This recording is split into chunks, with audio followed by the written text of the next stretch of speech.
You are listening to How to Get Over Your Ex, episode number 256. Everything you need to know about grief and breakups.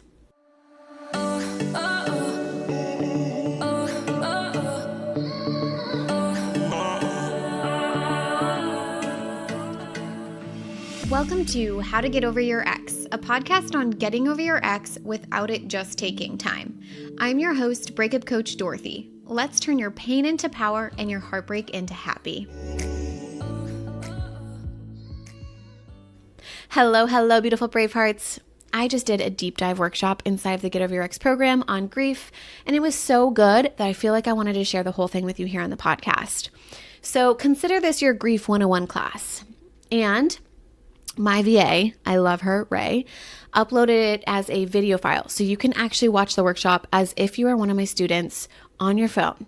We obviously cut off the Q&A and coaching portion because all of that is confidential, but the content is there and so helpful. So feel free to listen and or watch whatever floats your boat. But this is literally everything you need to know in one episode in regards to grief within your breakup. And I love having it all in one spot. Now, if you love workshops like this, I highly recommend the Get Over Your Ex course and or program, where we include so many of these workshops to help you along your breakup journey. Some of the titles of some that we have are Urgent Emotions, How to Think About Your Ex Less, The Attachment Cycle, Accepting Your Breakup, Deep Connection, Chemistry, and Attraction, Creating a Secure Attachment Cycle, The Dating Process, Trusting Yourself Workshop, Releasing Guilt, Neutrality in your breakup with your ex, Compassion and Boundaries, Where is the Balance? So without further ado, let's dive in and get started. All right, so first I want to just start with a couple of myths around grief, because today we're going to talk about what grief is, why you want to know about it, and what to do with it, because grief can sometimes feel all-consuming. So here are some myths that I found about grief, specifically I've learned about grief throughout my career, obviously, because heartbreak, you experience a lot of grief, loss, and sadness. But I've also taken note of it after being a coach for 5+ years. I've taken note of it and how it's shown up in my life outside of heartbreak. I've also done an advanced certification within grief. And there's some myths that I really think we need to talk about when it comes to grief and how it's impacting your experience within heartbreak. We're going to talk about time heals all wounds. You hear me talk about this a lot on the podcast a lot, but grief and time, we're going to talk about that in a second. We're going to talk about a myth that, grief ends. There's an end point. Grief only means bereavement. So grieving only when there's loss of some sort, like someone actually died or passed away. Grieving is always sad, which is not necessarily the case. Grief means you're not over it, and noticing grief come up in many forms, even after you think you've gotten over the scenario, the situation. And then we're also going to talk a little bit about stages of grief, because this is like the most popular grief theory.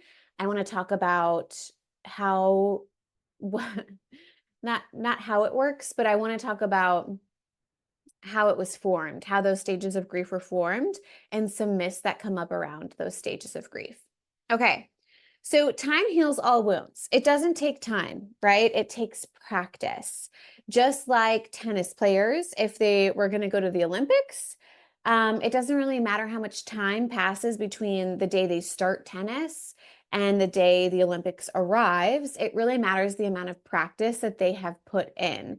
Now, of course, you want time to be able to practice, right?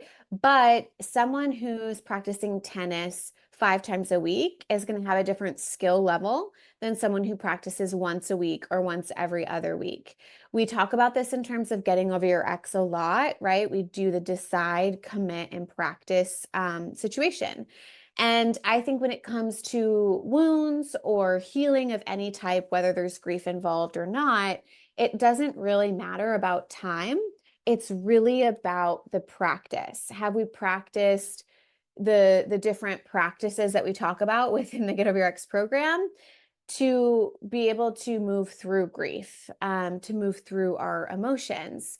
And I found this really fascinating during my miscarriage journey of really allowing space and time for whatever needed to unfold, while at the same time recognizing that time wasn't going to heal me. It didn't really matter how much time passed. If I wasn't doing the work, if I wasn't allowing myself to experience emotion and move through grief, I wasn't getting different results. And we saw that too in my breakup journey, right? If you've ever heard any of the podcast episodes talking about like, I tried all the things and a year and a half later, I still had the same stories and therefore I felt the same way. So time really has nothing to do with grief. But that doesn't mean we need to rush anything. It doesn't mean we need to put a timer on anything. It just means time and grief are separate things. Allow them to be separate things. Don't judge yourself for taking longer than somebody else. And then don't, try to force or rush anything that doesn't feel authentic to you, but recognizing that grief is something that we move through and time is a completely separate concept. Grief ends. So this also came up in my miscarriage journey where I spent a lot of kind of energy being like, when does this process end? Like I really, really wanted to clone myself and I really wished that I had had Dorothy, who had a Get Over Your Miscarriage in 3 months or Less program created and made that I could just put myself through. And one of the reasons I found that was a lot of like avoiding emotions, avoiding grief, like we notice in our breakup journeys as well, right? Where grief can feel all consuming. And there's this box, circle, ball analogy that I think is so helpful when it comes to this experience of you can notice this little box up here. And these two circles are the same size. And so what you'll notice is like, okay, this circle feels all consuming. That's what it can feel like directly after the event of something traumatic. You'll notice after your breakup, right? You feel like it's all consuming. It can feel very debilitating in nature. And it feels like your whole world is evolved around that. And so just pretend like this square is your life, and then your grief can feel all consuming because it's taking up that whole section of that box.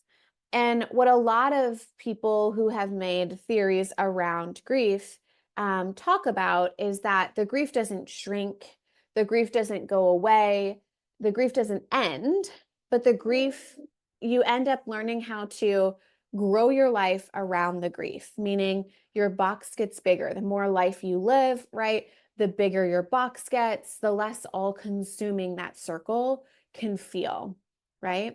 Such a great analogy. Grief only means bereavement. This is also another myth. Grief has nothing to do with like, did someone die or not? I think that grief was something that was a concept that was brought up to me as a child only when someone had died. I didn't really have conversations about grief growing up as a child. When we think about loss of identity or loss of health, loss of relationships, going through breakups in high school, my parents never really brought up the concept of grief within that, which I find fascinating, right? But there's grief can pop up in many different forms, right? We talked about losses as health, identity, relationships, or even dreams, which I find fascinating. Like dreams that we once had that we now no longer have. I think about that with marine biology. I used to think I was going to be a marine biologist, and sometimes I experience a little bit of grief when I realize like that is not a dream that I have anymore and I stopped having and never fulfilled, right? Um, and I did a grief workshop for women who are working on weight loss. And that was really fascinating to look at too, of they were grieving, identities that they used to have about themselves, that they no longer have after they've lost weight. So there's many forms of grief and they're all legitimate, and don't diminish any form of grief just because someone hasn't physically died or moved on to a different dimension. Okay, so this one's really fascinating. So grieving is always sad. This is something that I noticed come up with kids, with children. As I began to volunteer at this place called the Valerie House, they help children through peer-to-peer support with grief. these children have lost parents or aunts or grandparents, people close to them, typically through some sort of traumatic event, whether it's homicide, suicide, overdose, things like that, or cancer, something like that, where they've lost someone close to them and they're grieving.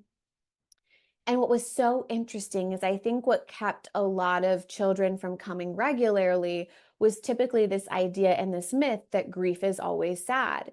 And what they were noticing is that that wasn't necessarily the case. They would come to the Valerie house, they would interact with their peers, and yes, they were processing sad, deep emotions, the bottom part of those emotional waves. And while they were with their peers, they were also experiencing happiness and gratitude. And sometimes they were feeling relieved based off of their relationship with their loved one who had passed. So grief is not always sad. It doesn't always mean it has to be anger or guilt or something at the bottom part of the wave. Sometimes grief actually shows up at that high point of the wave around happiness or relief or gratitude, which is just very fascinating and interesting. And I think the hard part for us as adults and why we move away from grief is this idea that, like, once I'm in it, I always will feel sad, when in reality, that's not the case. Emotions last for 30 seconds. The only thing, keeping us between our emotions and a different experience is a thought and a belief. And yes, of course, there are times where we feel really low for really extended periods of time.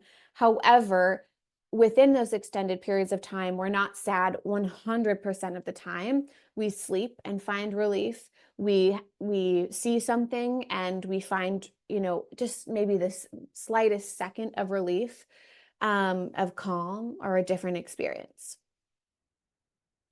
So then also grief means you're not over it. So this was really huge to me, again, within the miscarriage journey that I experienced. I was experiencing grief once in a while, but also noticing this concept. How do I state this? So as I scoured the internet for a duplicate of myself of the Get Over Your Miscarriage in 3 Months or Less program, um, I realized in these communities and forums of women who were, navigating miscarriages of all degrees, that they talked about, this is something you never get over. And even in like books, it was written in books, you know, miscarriages are something you never get over. And coming from the world that I come from, being a breakup coach that teaches people how to get over an ex in 3 months or less, I was like, I'm sorry, what? This is ridiculous. And I like that storyline didn't help me. It didn't serve me. I didn't like that storyline. That doesn't mean that it didn't work for other people. Maybe it made them feel relieved and calm and relaxed, that like this isn't something I have to get over, which is great. That works for them. But what I realized was that did not work for me. This was something I was going to get over. I didn't necessarily make it mean, oh, I'm just never going to experience grief ever again over this miscarriage. I don't believe that's true at all. But I do believe that I will get over this experience and I will get over this lesson or whatever I was moving through. I knew that I would get over that. And I think that that is also so relevant to getting over your ex. You can get over your ex, reduce desire and attachment, but then also still experience secondary loss or different forms of grief after you've gotten over the experience. So I notice sometimes, right, like my clients have gotten over their ex, they've gone through the program, they reduce desire, they reduce attachment, they're no longer constantly thinking about this person. But then let's say graduation comes 6 months later and they're watching their children graduate and they experience a secondary loss where they're like, I thought my kids would be graduating. We'd be graduating as a family. It would be a family event. And now I'm experiencing grief. That doesn't mean they're not over the breakup. It doesn't mean that they want their ex back. It doesn't mean that they're not over their ex. It just means, hey, we're experiencing secondary grief, which is a natural part of the process. And if we, at least from my point of view, you don't have to agree with me here on this, but from my point of view, if every time I experienced grief, I also made it mean I'm not over this thing. I would constantly feel trapped in the past. And so I like to separate the two. I like to say, I can be over this experience, and sometimes I notice grief pop up, and that's fine because that's a part of my life. So, so powerful, so helpful in separating those two.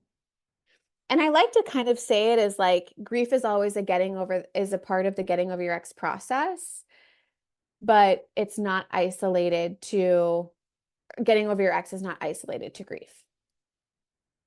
Okay, stages of grief. We all love Taylor Swift, right? Huge Tay Swift fan over here. So she took a lot of her songs and bucketed them into stages of grief, which is brilliant from a marketing perspective. However, what I find fascinating about the stages of grief that not a lot of people I feel like know, which we should all know, I think the whole general population needs to know this. The stages of grief were created for terminally ill cancer patients. This study was not made for blanket grief processing situations of bereavement of someone else, experiencing grief of losing someone. It's not technically made for heartbreak. It's not technically made for all of these different experiences where people are trying to conform to these stages of grief. It is literally made for someone who knows that they are dying, knows that they are terminally ill, and how they personally process their own grief through that experience that they are living, which is very different from a lot of the grief experiences that we've talked about before. And so I find it fascinating whenever I'm talking to someone and they're like, well, I think I'm in the bargaining stage of this. Some of these things might feel similar, or, they may be helpful. If the stages of grief are helpful for you in processing your heartbreak, amazing, awesome, use it. But if they don't, and if you feel like you're not fitting into a certain pattern or a certain box with these different stages, don't try to force yourself into them because they're not made for that, which I think is just so powerful, right? We can experience heartbreak. We can go through a breakup and not experience depression. We could experience grief and not experience depression, or maybe even experience bargaining. I know a lot of us do, right? If we're wanting our ex back, but it doesn't mean that we have to go through each of these stages when we're experiencing grief of any form. Okay, so if those are a lot of the different myths of grief, what is grief specifically, right? Like, what is that? And for me, the idea of grief is when what you had expected didn't go as planned. It's like a straight up expectation versus reality situation. That's what we could put in like the C line of the model, circumstance of the model of this is what grief is. Okay. Is, oh, I thought this person would be alive with me for the rest of my life, and they're not. And then grief happens. There's grief as a part of that experience. Or I thought I'd be in partnership with this person for the rest of my life, and we're not. And so we're experiencing grief. Or I had this idea of myself, I had this identity of myself, and I'm no longer that version of myself anymore, and I experience grief. That's something that I do a lot. I like idolize past version of me. I think she's so cool and so amazing. And then I grieve that version of myself, right? I'm trying to think of some of the other examples we had: loss of identity, loss of relationships, right? We thought we'd be in a friend group forever, and then we're not. We're no longer friends with these people, and then we're experiencing grief. I think a common question for individuals like me is, where does grief go in the model? I remember getting to my advanced grief certification. This was one of the very first questions that I have of like, okay, grief. Is it an F line? Does it go in the F line of the model? Where does grief fall in the model? And it's not a very straightforward answer. It's actually many places, and sometimes it's the whole model. You'll see and experience grief in different forms. Where I see it most is the C line and the F line. I see the C line being, I expected X and I got Y. I expected this person to be alive in my 50s, and they're not, right? And then the F line of feeling grief, loss, sadness, devastation. but it can show up in the T line. It can show up in the A line as a certain set of actions and behaviors you participate when you notice yourself grieving. It can show up in the R line. There's no hard, rigid rules around how you experience grief and what grief looks like to you. Just recognize, where do I see it most for me, for myself in this model? Let's talk a little bit about types of grief, okay? And I want to start out just by saying I recorded a podcast episode recently, last week, about how learning about something can be helpful for you to reduce fear enough to take action and make progress towards something. So let me give you an example. This really happened because I think it was one of the clients in the Get Over Your Ex program. She had mentioned, like, I'm really terrified of grief and like exploring feeling my feelings because I don't want to like spiral out into a depressive state and stay in that state, which is totally understandable, right? We all have fears. They all look different. They all appear different. They show up different. Um, but sometimes learning a little bit about something, the mechanics of it, can actually help you build courage enough to make progress towards it or to take some steps with it. So, learning about these types of grief, maybe you do something with it, maybe you don't. But also, I just want to open up the floor to say, like, hey, maybe me learning about the types of grief, just understanding the mechanics of where and how grief can show up in my life, and understand that it is just grief. Maybe just by understanding a little bit better, understanding the mechanics of it a little bit better, it can help me move towards it because I don't have to be as afraid of it. And the example that I used, I mean, I used multiple examples in the podcast episode, but one of them that I used was roller coasters. I remember in 8th grade, I was terrified of roller coasters. And one of the field trips we were about to take was to Valley Fair. Lots of roller coasters, lots of rides.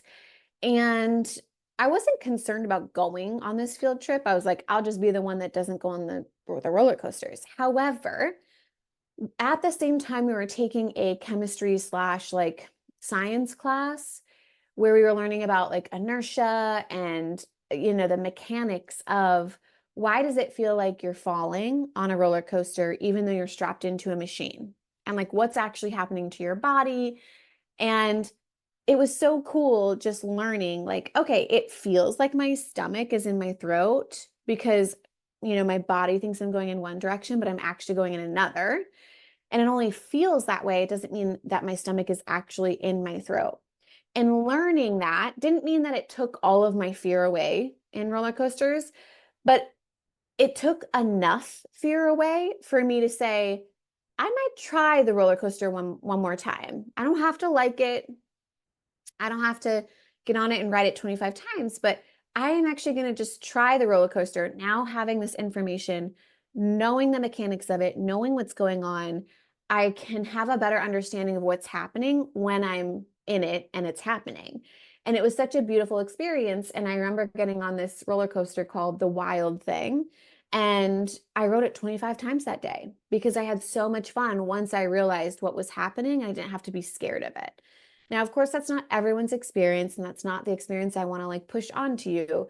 But sometimes it's really nice to just look at like, oh, if I can just learn the mechanics of something, I can reduce fear enough to then get practice and experience with something, right? Because it does take practice, that skill, to actually experience it. Because if we're too afraid, that was the other thing, is if I was too afraid to get on the roller coaster the second time, I would have never experienced it enough to the point where I would have realized I don't have to be afraid of it, right? But getting that first foot on the roller coaster wouldn't have happened until I learned the mechanics of it. So that's what we're really doing in this deep dive, is learning some of the mechanics around grief. And that's why the types of grief matter, because if you can notice, oh, that's just a type of grief, that doesn't necessarily mean I'm not over my ex. It doesn't mean that something's wrong with me or something's wrong with my process or something's wrong in my situation. If you can just recognize the mechanics of grief, like this is just grief, this is just a part of the process, this is normal, then you can reduce fear enough to get practice with experiencing grief, allowing it through, not making it a problem. And that is going to be a beautiful lesson and skill for you to have throughout life because grief isn't going anywhere. Okay. So we learned about the myths of grief. We're going to talk about the types of grief. We're also going to show you what to do with grief. Okay. But just keep that in mind as I'm going through the types of grief. All right. So you've got anniversary grief, subsequent temporary grief, okay? So this is the sudden resurgence of grief, and it often happens around anniversaries or significant dates related to the loss.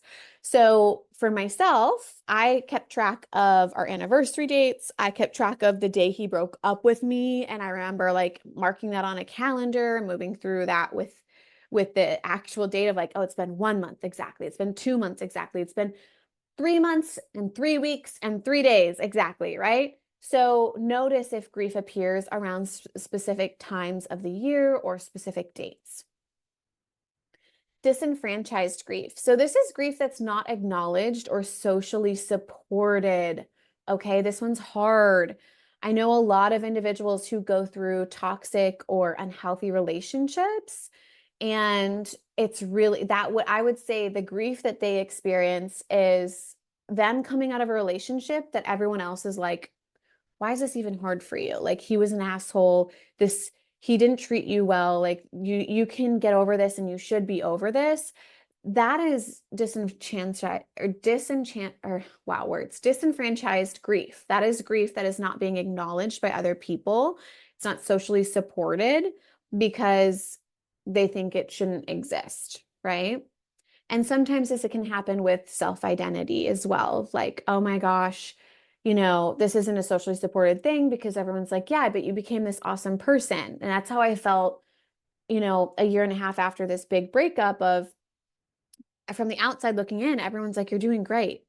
But no one was acknowledging with me this deep grief of I am a completely different person.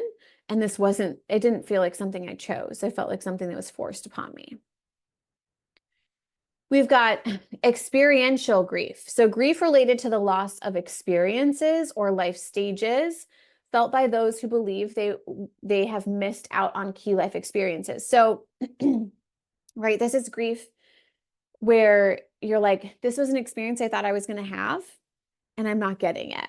Whether that is like for my miscarriage stuff, it was like, I thought that I was going to have Christmas with baby Marilyn. I thought I was going to celebrate her birth, right? Like I thought, like literally the day she was born, I thought I was going to be birthing her and I wasn't. And so I experienced experiential grief.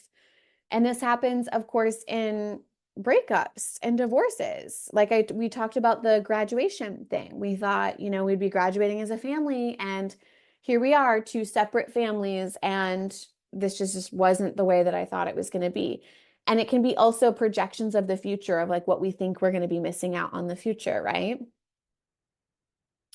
Fragmented grief. So this is grief that is hidden or suppressed due to social or professional or cultural expectations, leading to a fragmented grieving process.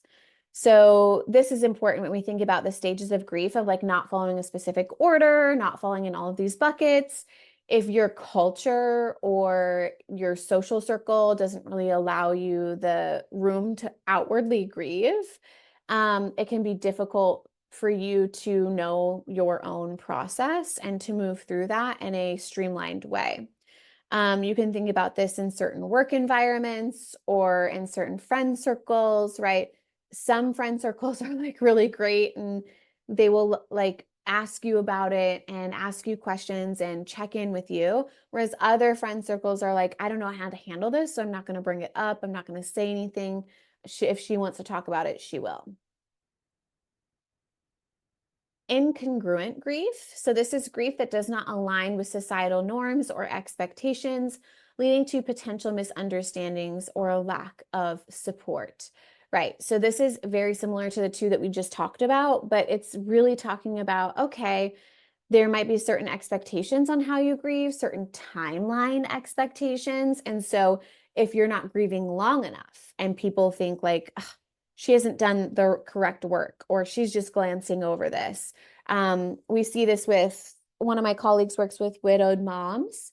And so sometimes they're like, oh, I had been anticipating this death. If it was like a terminally ill, like a terminal illness, and they're worried about moving on too soon, or, other external perceptions of what is correct when grieving, and then not meeting those expectations of others, and then having judgment placed upon them, right?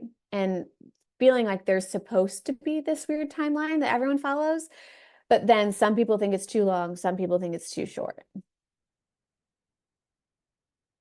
Intangible grief. So this is grief for non-death related losses, such as the loss of a dream, a planned future, or, specifics around your personal identity. And this, intangible grief, when in breakups and divorce, it's full of intangible grief because it's all non-death related typically. And you're losing a dream. You had a dream with this person and you feel like you're losing that, right? We know that we can still go out and create that dream, but we are going through the grief of the loss of that. Secondary loss is a huge one within breakups and divorce. This is subsequent losses resulting from a primary loss, such as loss of identity, financial stability, or social networks, right?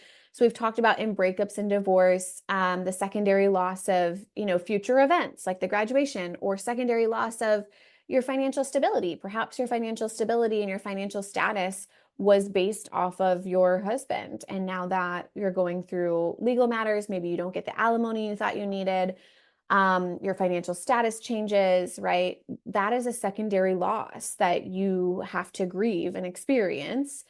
Same thing with social networks, right? Like combined friend groups that you maybe are no longer a part of, the social network of their family, right? Like the ex's family, and no longer having them as support in the way that you used to.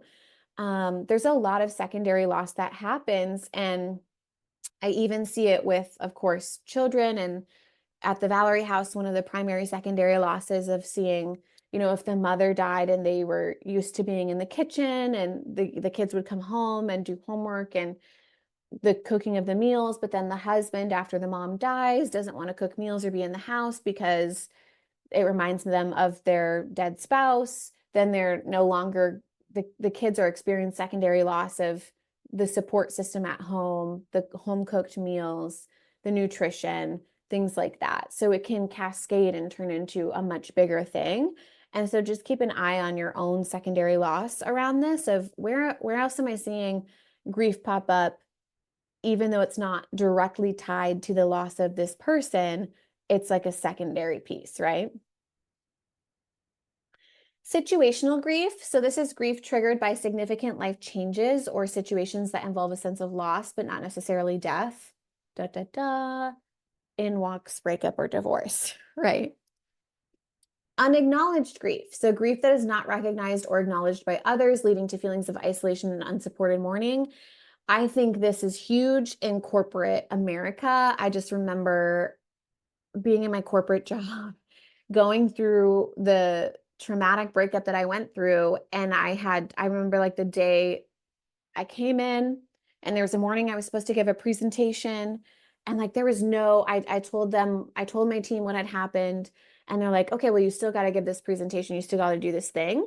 But I don't know if that situation would have been handled if I would have said, my dad died. I think if I told them my dad died, they would have been like, you need to take a couple days, um, you know, make sure grieve that. We're going to take over your presentation, send us your documents. Please take the day off. Please take a couple days off, go mourn that. Like, I think there would have been a different reaction, but because it was a breakup of a 7-year relationship, it wasn't perceived the same way. And so when you have unacknowledged grief, you just notice a lack of support or a sense of support, and you try to still like plow through something when in reality, perhaps that's not the best choice, but you don't have the support or anyone else acknowledging it, right? I think that's changing. I hope that's changing in corporate America, but back then it didn't. That was my experience. Okay. So then the question becomes, with these different myths, like with the information that we've gathered, myths around grief, the different types of grief, what do we do when grief appears? And there's a lot of things that we can do when grief appears. It's all, based on body and processing emotion.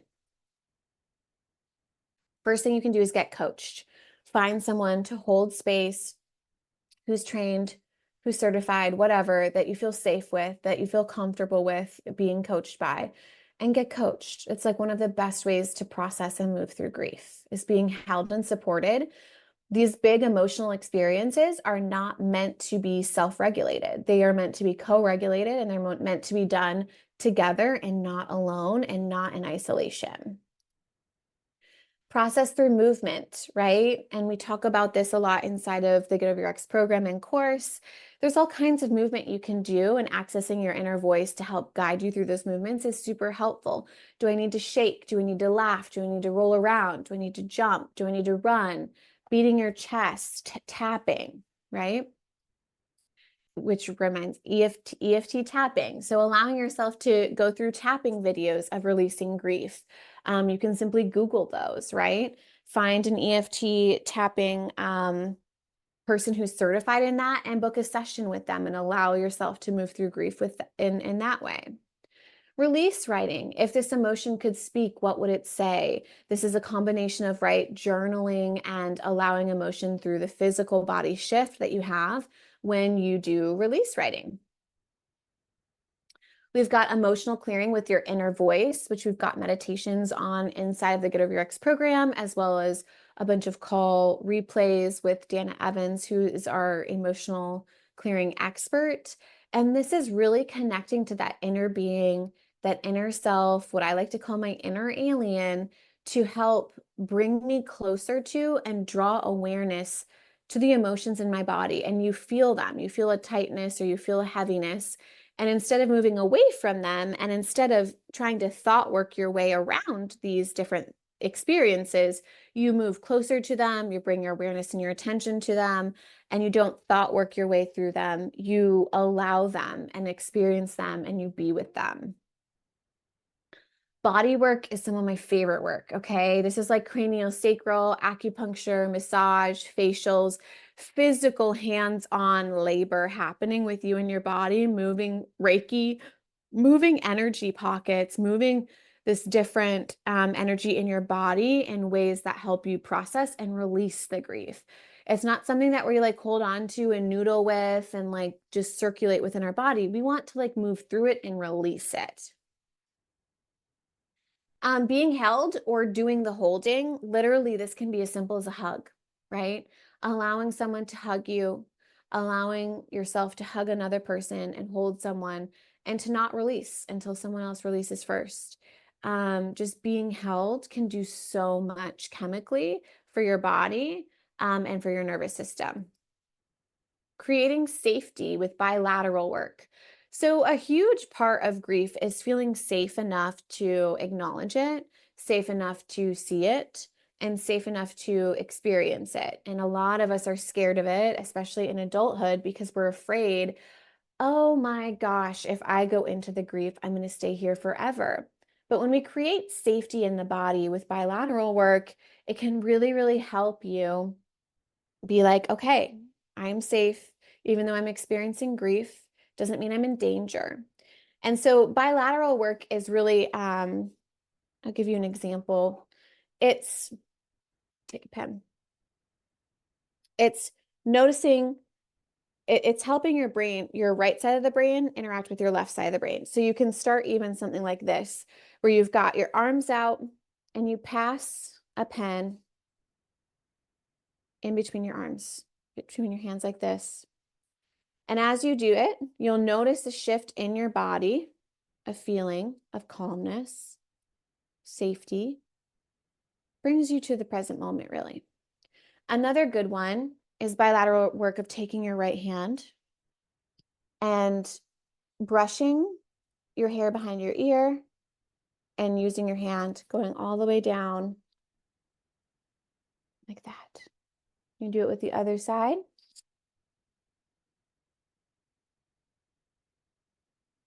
And it really forces you to slow down, think about what you're doing on each side. And it connects everything, brings you presence, which creates safety. Such a fun thing. Try it right now if you want to. So, how can, hold on. And so I want to just mention, right, what we just talked about. We've talked about myths around grief. We've talked about the types of grief. And then we've also gone through what can you do when grief appears? We have all of these options. These are all things that we can do when grief appears. But I want to kind of zoom out because I think dealing with grief or like working with grief and experiencing grief in the moment is different than how we globally view grief in our life. So we talked about how we handle grief in the moment when we're experiencing grief. It's creating safety, it's slowing down your body, it's calming your nervous system. But then looking at, let's take a zoomed out perspective of grief in our life, because grief is going to be a part of our life forever. It's not something that goes away. It's not something that you move through and then you never experience it again in your life. Okay. So who do we want to be in the face of grief? How do we want to intertwine grief? And so I really want to just zoom out and look at this. How can it be used? And by it, we mean grief. How can grief be used to add more to our life rather than take away from our human experience? Because I think a lot of times we're more focused on avoiding anything that could break our heart, avoiding pain, avoiding negative emotion, avoiding the grief. But I feel like that just takes away from the human experience. That's what we're here for. The deeper our grief, the higher our highs. And so I think that is not my goal in life. Like that, it's totally welcomed if that is your goal, is to like remove all grief and never experience grief ever again in your life. Totally welcomed. I'm not saying that's right or wrong or good or bad. However, my goal here is to add to my human experience with whatever I'm given. So I know that I'm given grief periodically in my life. What do I want to do with it? How do I add to my life? So I want to ask you these 3 questions to help you explore this concept and this idea, this zoomed out idea for yourself. The first one is, in what way is this grief invited to this and welcomed? In what way is my grief today, or, maybe you're not experiencing a lot of grief, but we're thinking about grief within your breakup. In what way is this breakup grief invited to my journey, invited to my experience, my human experience, and how is it actually welcomed? I really thought through this with my miscarriage. It was very welcomed because baby Marilyn meant something to me. I wanted to grieve that. I wanted to experience that grief and that loss and that sadness. It was a loss. I didn't want to cover it up with a positive sticky note and be like, yeah, there's just no grief. There's no loss. There's no sadness.